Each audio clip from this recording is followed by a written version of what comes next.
کہ یہ تو بالکل خالی اسپیس، اور جلسے میں کل یہی صورتحال تھی. کبھی ایک دو دفعہ وہ بیچارہ نیچے آیا پتہ نہیں کس وجہ سے، تو وہ فوراً پھر انہوں نے وہ شاٹس بند کیے، لیکن کلوز شاٹس میں آپ کو نظر آتا تھا کہ پوری جو اسپیس ہے وہ کور نہیں ہے. جہاں پر لوگ نظر آ رہے ہیں وہاں پر بھی بڑے بڑے اسپاٹس ہیں خالی ہیں، کیونکہ انہوں نے وہ جو ہیں شادی اسٹائل پہ سب وہ میزیں لگائی تھیں.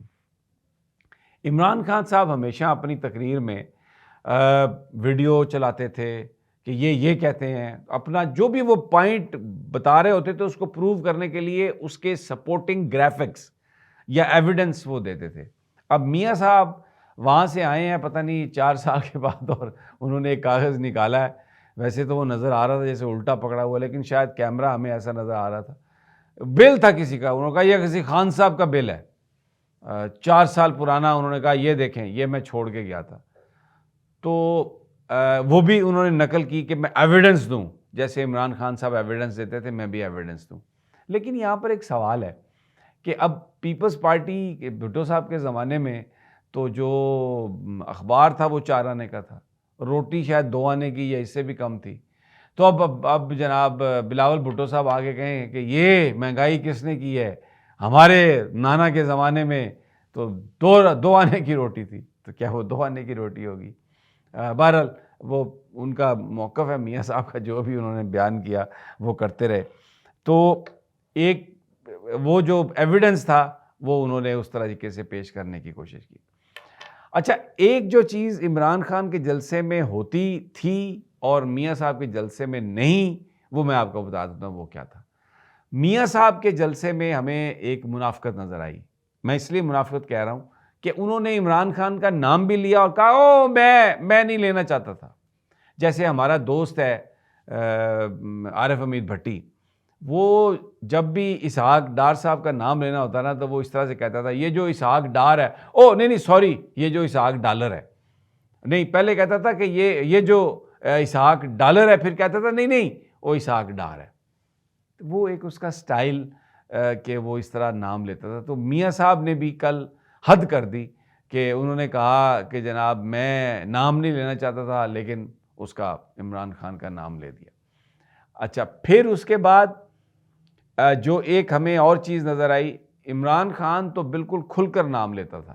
وہ اگر کسی پر تنقید کرتا تھا تو کھل پر تنقید کرتا تھا، کھل کر جس وجہ سے تنقید کرتا تھا وہ بھی بتاتا تھا. میاں صاحب ڈرے مجھے وزیر اعظم نہیں بنایا تو میں اتنا روؤں گا کہ طوفان آ جائے گا. اور یہ کہا کہ یہ جو میرا شعر ہے اس کا مطلب دیکھیں، اس کو سمجھنے کی کوشش کریں، یہی سب کچھ بتائے گا. تو جو منافقت عمران کے جلسے میں نہیں ہوتی تھی، جو ڈر اس کے جلسے میں نہیں ہوتا تھا، وہ کھل کر بات کرتا تھا، وہ منافقت اور وہ ڈر ہمیں نون لیگ کے نواز شریف کے جلسے میں نظر آیا. پھر انہوں نے ٹوپی ڈرامہ خوب کیا. وہ کبوتر 5-6 آ گئے ادھر اوپر، ایک کبوتر تو ان کے سر پہ بھی بیٹھ گیا، بڑا سرور صاف کرتے رہے، مجھے نہیں پتا اس کبوتر نے کیا کیا وہاں پہ، لیکن بہرحال وہ یوں ہاتھوں سے یوں سر صاف کر رہے تھے. پھر وہ یوں انہوں نے ڈرامہ بھی پورا کیا، یوں یہ اس طرح سے کر کے کبوتر بٹھا کے. تو وہ تصویر بھی آپ دیکھ سکتے ہیں بیک گراؤنڈ میں، وہ عمران خان نے عقاب اس طرح سے وہ اٹھایا ہوا تھا. تو ایک ایسا، یعنی وہ جو عمران خان کے جو تجربے ہیں، ان کا خیال شاید یہ ہے کہ وہ جو ٹرکس ہیں اگر وہ ہم کریں گے تو ہم بھی خان کی طرح پاپولر ہو جائیں گے. ایسا نہیں ہے. پاپولر ہوتا ہے انسان اپنے کنٹینٹ کی وجہ سے، اپنے نظریات کی وجہ سے، اپنے کردار کی وجہ سے. وہ تو ہے نہیں. تو جعل سازی سے وہ سب کچھ کرنے کی کوشش کر رہے ہیں. بہرحال اب آج میٹنگ ہے اور اب یہ اگلے جلسوں کا ایک پلان دینا چاہ رہے ہیں، اور اس میں فیئر بھی ہے کہ جلسے بڑے نہیں ہوئے تو کیا ہوگا. اور پھر ایک مسئلہ یہ ہوگا کہ اگر ان کو تو جلسے کرنے کی اجازت ہے، تحریک انصاف جو ہے وہ جلسے نہیں کر پا رہی، تو جو نظام کے اندر جو خرابیاں ہیں وہ یہ خود بخود اس کو ایکسپوز کرتے جا رہے ہیں، اور لوگوں کو یہ نظر آ رہا ہے کہ کس طریقے سے مطلب کہ جو ان کے اپنی فائدے کی چیزیں ہیں وہ کی جا رہی ہیں، اور جو ان کے مخالفین ہیں ان کو دبایا جا رہا ہے. تو یہ کوئی لیول پلینگ فیلڈ تو ہے نہیں. تو جو ایک آزاد شفاف انتخاب کا جو کانسیپٹ ہے وہ لوگوں کو پتہ چل گیا ہے کہ وہ اس پر عمل نہیں ہو رہا. کانا میں اجازت دی گئی ورکرز کنونشن کی، اور پھر پی ٹی آئی کا دفتر ریڈ کر کے توڑ پھوڑ دیا، وہاں پر جو لوگ اس کو آرگنائز کر رہے تھے ان کے ساتھ پکڑ دکڑ شروع کر دی.